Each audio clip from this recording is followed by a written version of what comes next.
So I thought this was a great topic because, as you know, from clients, patients we work with, and this comes up all the time at Communicamp about the buddy process.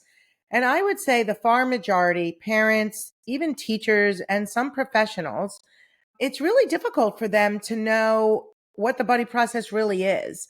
And sometimes they think it's simply pairing a child with another child and, okay, I've got the buddy process going. Do you experience that too? I do. In fact, I think just hearing the idea of like the buddy process, I think sometimes teachers feel like it's just a friend that this child is comfortable with, or not even a friend, but maybe just I've partnered them with someone that I think might be good. And so they're with someone. It doesn't necessarily mean it's the right person to get this process started with, but it's someone. Right, exactly. So it's almost like I guess I look at it like a very surface level understanding.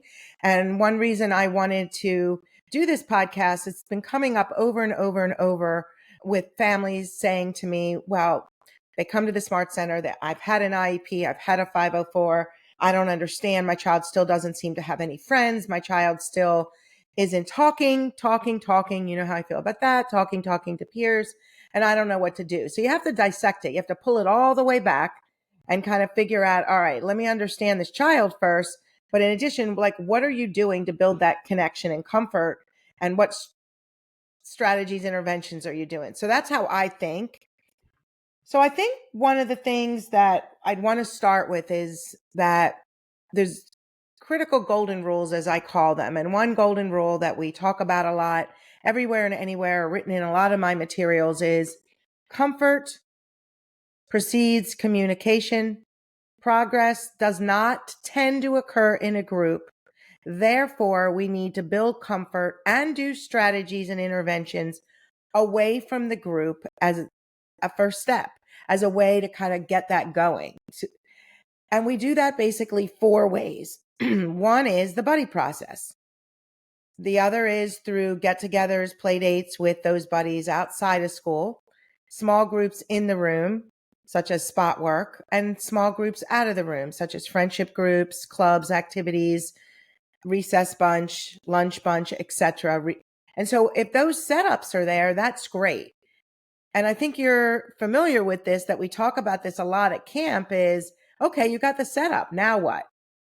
Yeah, and I think those pieces, the logistics of getting things set up really are key, because without those pieces, we're not able to really launch into what I think most teachers and parents want, which is like the comfortable communication and what are the strategies to grow the communication. So those what I think are like those key elements are important. It's almost like you're building a house, right? It's like the architectural layout. We have to have that structure in place, but there's so much more than just the structure. In some ways, those are accommodations, but now we have to implement, facilitate strategies and interventions for progress to occur. And of course, for each and every child, we need to understand their whys and we need to understand their baseline stage.